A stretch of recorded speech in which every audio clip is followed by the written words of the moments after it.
Good day to you. I want to start this topic, and I think it'll help us all to understand a phenomenon that is going on in the world. And the phenomenon is this, that many people, this is about how a child feels treated and where it will lead to. Then I want to take up the theme that I took up in the bilingual one, the lamb kind and the goat kind, where that is going to lead us, and let's see how we proceed. So here is the statement: my heart is not proud, nor my eyes haughty, nor do I involve myself in great matters. Why? Or in things too difficult for me. I have composed and quieted my soul, like a weaned child rests against his mother. My soul is like a weaned child within me. Now, that is a good state when mom and dad, of course, and when mom has treated the child well in the womb, child feels bonded. Now, even when we were in medical faculty, we knew we were taught there's a thing called the maternal deprivation syndrome. That is how a child feels about it, or how his mother is feeling. The child feels so much so that child is so connected to mom that the child will not kick when the mother is sleeping. And if the child is sleeping, when the mother is sleeping, if the mother feels the kick, that means the child is in distress. You must consult an obstetrician for that. That's how connected the child is. So when a child is well treated by mom, and I always say this, that you must speak to the child in the womb as if the child can understand, sing songs, do prayers or whatever, nice things for the fellow to feel bonded and empathically treated. Even if you go to work, you know, every 2-3 hours, just feel the fellow, speak to the fellow, and so on. So if a child does not feel bonded in the womb, that means the child didn't get attention. Then child gets inattention, hyperactivity and impulsivity, which is the attention deficit hyperactivity disorder. And now doctors may want to put you on methylphenidate and drugs like that, but we recommend empathic learning therapy and empathic motor therapy to overcome this disconnection child feels. So even after birth, if the bonding is not adequate, child will move on to inattention, impulsivity, hyperactivity, which is learned acquired behavior. How will the child feel when the child is well treated and well bonded? Child will say, my heart is not proud, nor my eyes haughty. So that leads us to understand, when a child does not feel well treated, does not get what the child should get, he increases demand to get his supply. And then he will overshoot. So he does not know what satisfies, what makes contentment. So he will get discontent and demand more. That's the problem with the child who did not get that bonding, which is very sad. The child moves on to demand mode, and child overshoots because he does not know what he should have got, but he didn't get. He demands more, and in very young days he can even induce vomiting, cry, yell, howl, all that the child will do to get the attention. Now, he will demand more than he should have also when he was not satiated. You understand the word satiation? Satiety. Satiety says serotonin. Get more says dopamine. So that's where the disconnection comes and dyspathic behavior comes. But when, then here is my point. When the child has not been led into doing what he should be doing, even at the age of 3 or 5 years, by supplying him what he needs for that length of time, so the social connections, the intimacy, basic nurture needs, all come from the mom. And then after 3 years, the competence, the confidence to stretch the limit and next step and next stretch, they come from dad. And if all that is deprived, the child didn't get on to what he the skill acquirement and the competence he need to have. Then he moves into incompetent mood and thinks he can do things he cannot do. That's how it goes. He moves into things he cannot do. So surely I have composed and quieted my soul, like a weaned child rests against his mother. That's a good behavior. But when the child does not get it, what happens is his heart grows proud, his eyes go haughty, and he involves himself in matters too great, things too difficult. So at each age he tries to be pundit on things he can't handle. So the child who is well weaned, well rested, well satisfied, well bonded, can become a lamb kind from young days. And you set up to a child to be a goat kind, test the fence, demand, be rude, reckless, contest, So my 2 triangles that I have done before, commendation. Now let me use this as a triangle. So commendation, calibration, he finds out what he can do little by little. And celebration is progression. That's a forward direction of movement. Commendation. Calibration, he gets to be doing things he can at each age. That's what I mean by calibration. And celebration, moving forward. This is a moving forward triangle. But inside him can work a retrogression triangle. This is progression. Retrogression is where he's in condemnation. He only heard that he can't do, or he didn't get the commendation. Now, commendation involves him getting the things he needs on time. When he doesn't get the things he needs on time, that's a condemnation or deprivation. Maybe deprivation is the right word for the ages of 1 to 5. But he begins to understand commendation more and more. Instead, he gets deprivation and condemnation. And then he's always in a contest. Did I get it? Will I get it? Will I have to fight for it? And then in return he gets, you're shouting too much, keep quiet, don't be asking all the time. He gets all that. And then he's into castigation.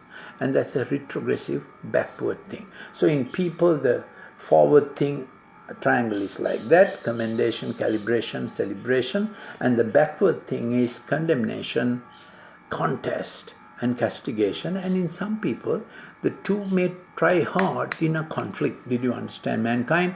So that forward one is lamb kind, getting a forward movement the right way. I might say the God way, God designed way. And the other one is a retrogression, the struggle for existence, fight for everything, demand, and you get into demand mode. So here we are looking at this passage which sets us this. So there was the king who came, and he said, come, I was hungry and you gave me something to eat. So this is the role of the lamb kind. So, and in the backdrop of it is, who makes the world hungry? Now we know world has enough food production. Animals perhaps eat more than human beings, so there's enough production. But to keep food securities and stock exchange and all that, they dump enough wheat in the ocean. You know how the injustice goes. So I have taken up this topic earlier. In the face of injustice, if you can be, we'll come to that, if you can be lamb kind, how you overcome, rather than go the goat kind way. So I did this, maybe I should explain this. Say one shepherd can look after 100 sheep. Then 100 sheep can be looked after a pasture land of half a cricket field, or even quarter of a cricket field is enough if the grass is good and growing and flourishing. And the lambs will have their portion, and side by side, very close to each other, the sheep can feed. You may have seen it in countries which have sheep. We have a few sheep here. But then, if there are 10 goats who have to feed in the pasture land, they always ask for more space, like that. They create so they have to have at least about a 10-foot radius for one goat to eat. They cannot do it the sharing way. Secondly, when there's a water hole, 100 sheep will take their turn and drink from the same water hole. The goats won't do that. They will muddy the water hole and they'll get into conflict. Then at the beginning of the day, what the shepherd does is, when they are led out of the fold, where the shepherd is walking, the sheep think that's the door. So there's no fence, but they just move through. Thinking the shepherd is the door or the gate.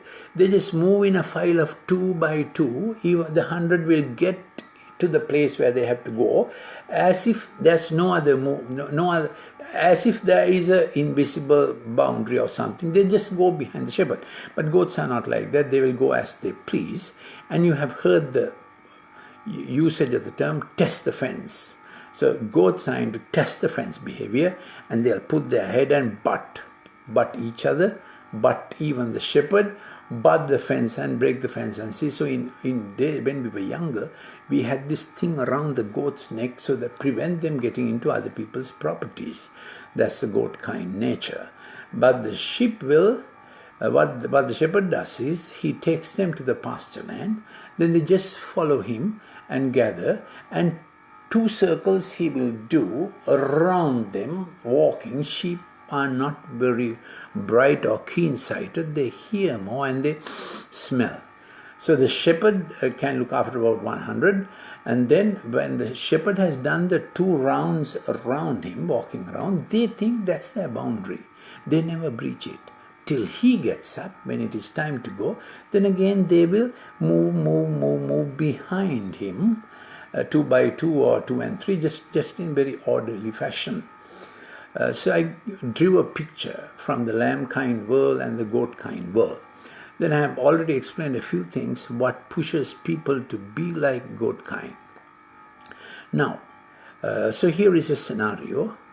I was hungry, you gave me something to eat.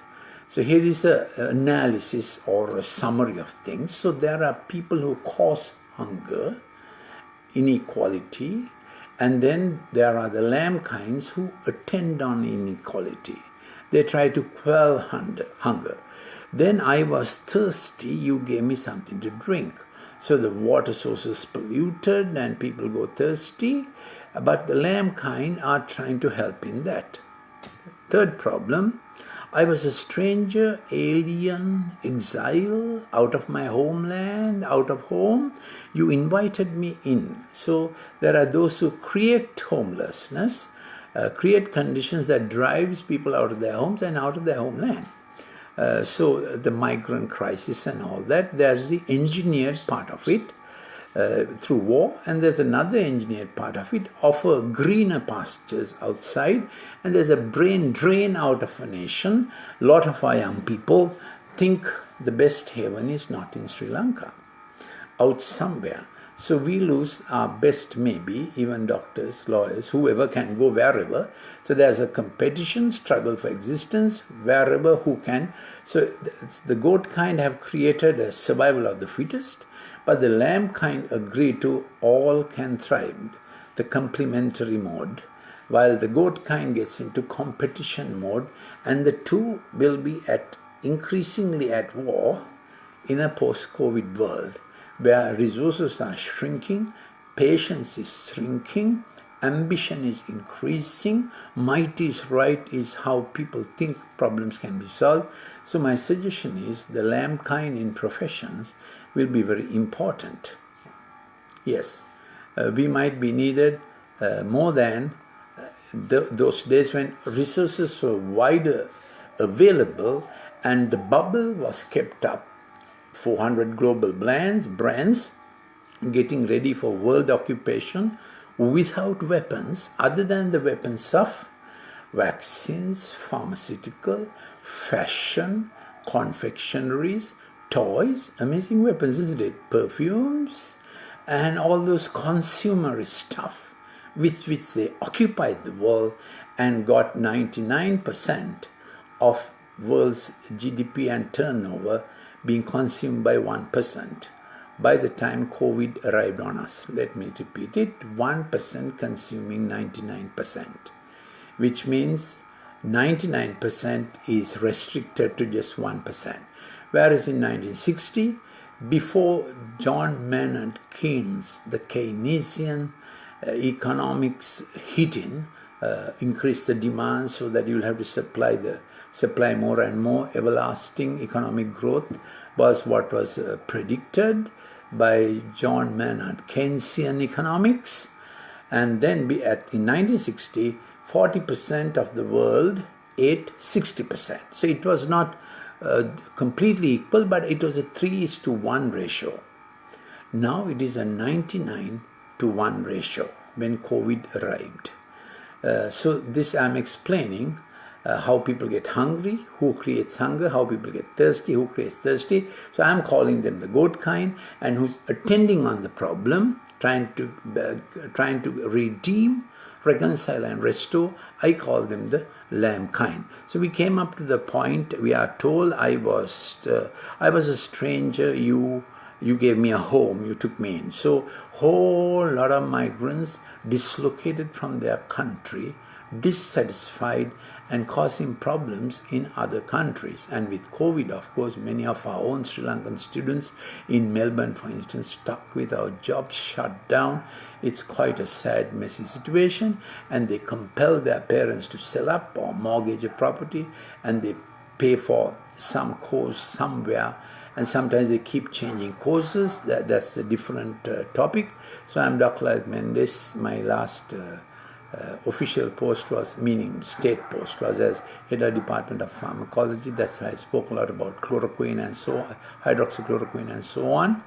Now I am Director, Colombo Empathic Learning Center, which we founded. Empathic motor therapy, it was my innovation that I presented to the SLMA last year, which is a method of attending on ADHD plus digitized behavior. That's a little of my professional background, and these little talks I have called them happy hour talks. Altogether I have done 71 talks, and this is my 72nd. Some are in English and Sinhala, some are in English and Tamil. Quite a large number are in English. Few are in Sinhala only also. My early talks were on COVID. Next ones were science and reason.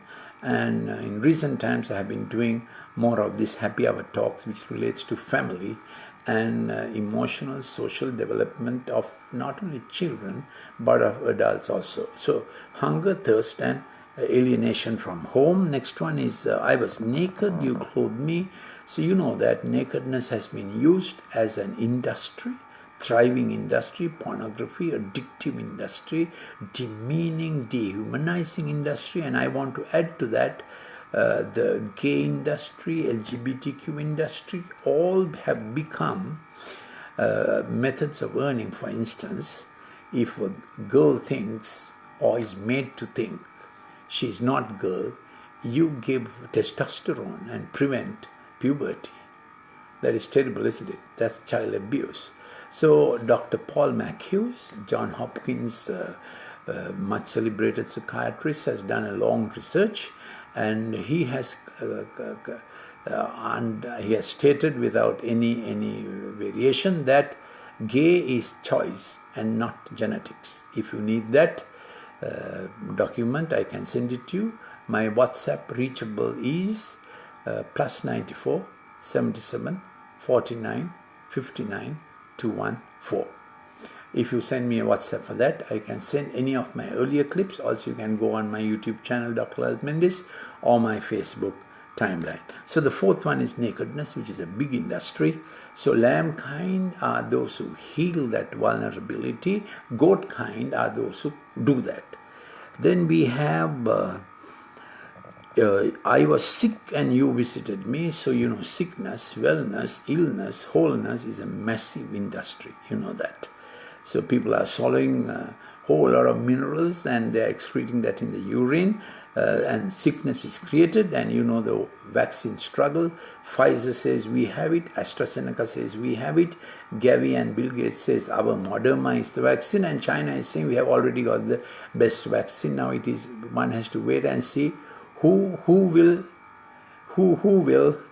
approve for global consumption. So that's a Vaccine has become a hen that is laying the golden egg for profit when you get a global vaccine going. So that's just some scientific aside. So I was sick, so the sickness is created so that drugs may be repurposed and so on. And drugs like hydroxychloroquine get criminalized because branded drugs will earn the money. And you buy up the researchers, the professors, then of course big pharma will make a big profit. Yes. I was in prison, you're sick, and last one I was in prison, you came to me. So what I mean by prison is a large amount of the world's population is constrained. The good gift they have cannot be completed, and they are in a very restricted space. Now for this, when such a battle is on, what will win? What will the lamb kind have as winning qualities? Here I suggested, being poor and needy in your understanding of yourself. I need to learn more, and such people create space for themselves to do good because they are poor and needy, meaning I don't have everything. You remember that earlier one, my eyes are not lofty, my statements are not proud, I am learning. I am a learner of life, I am a learner of sciences. Of course, science is meant to be that. Willing to learn at any time, ditch your old theory and see what fits the evidence. But increasingly science has become a systemic, statistically manipulated.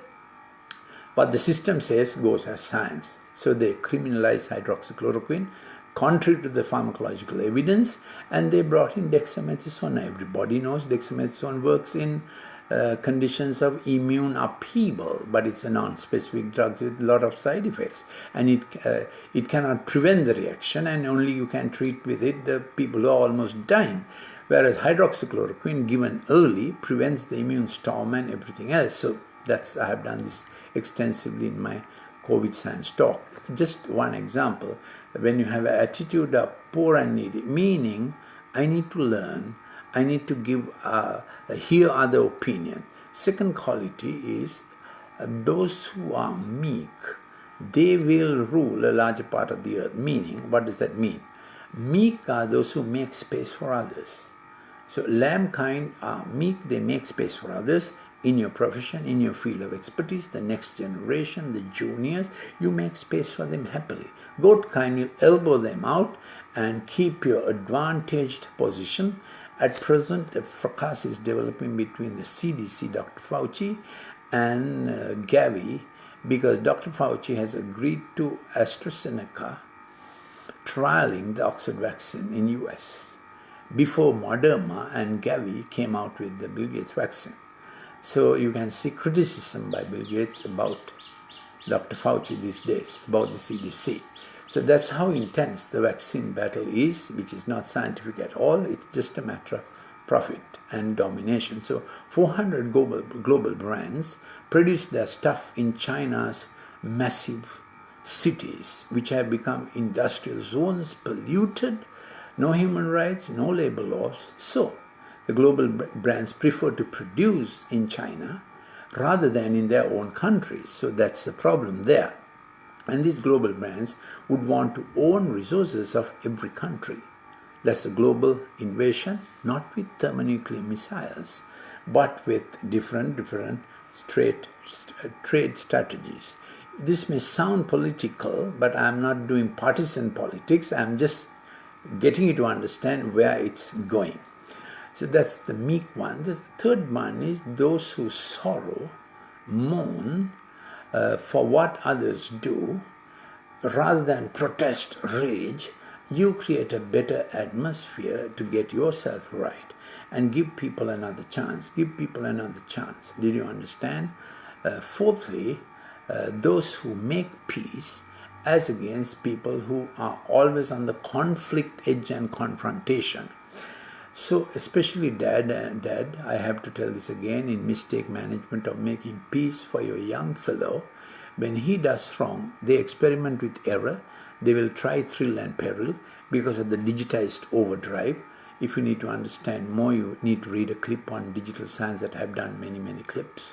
If you want them, please send me that WhatsApp number, +9477 49 59 214. So with that digitized drive, they will experiment, go into thrill, they will test you, contest you, and then they will get into error. That's your time of investment. When your son or daughter gets into error, please keep that time for them. I always say 7 p.m. is the happy hour, the harvest hour. When dad comes home, he keeps the next 2 hours for family, because that's your long-term career, not the corporate, not the profession. Home is your everlasting career, if I may use that term. So in mistake management, you take that half an hour, sit down, get it out of the little fellow, and you package it so that you absorb the error. So that falling asleep time, 9 o'clock, melatonin has worked 3 hours from 6 p.m., then GABA, aminobutyric acid begins to work, and that brings that loved, naughty feeling. You feel like a weaned child again. That's the time they'll come out and say, Dad, I did this wrong. How can I get it right? Be available for them at that time.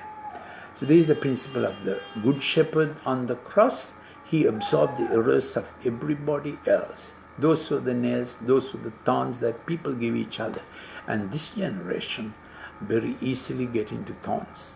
So zillennials are the 45-year-olds now who can still work with the ancient fathers or the pioneers, and with the next. So the Facebook generation is now really between 35 to 40. So the 30s I call trillennials, and the 20s I call trillennials. Thrill. They're experimenting with thrill, and they relapse into bottom-up regulation, whatever that goes. Bottom-up regulation, whatever that goes, bottom-up regulation, so whatever that goes is the thing they experiment with, whereas I have told you again and again, they must be in the executive, empathic mode and to work things forward. So that's about those who make peace and those who break peace. I think I have spoken at length enough. Consider this. Where will the where is the world going with the goat kind? Will you pay the cost as lamb kind, especially at home, absorbing the error of your child, taking it over to yourself, which is the principle of the cross and the Good Shepherd? You absorb it and absolve the young fellow. Do it soon. Let him not carry the guilt too long. Then he will transfer that and begin to play with life and so on. So these 4 principles, I think, will help you to see yourselves as the lamb kind, winning the battle and overcoming the competition and struggle for existence. Thank you for listening. We'll meet again at another time.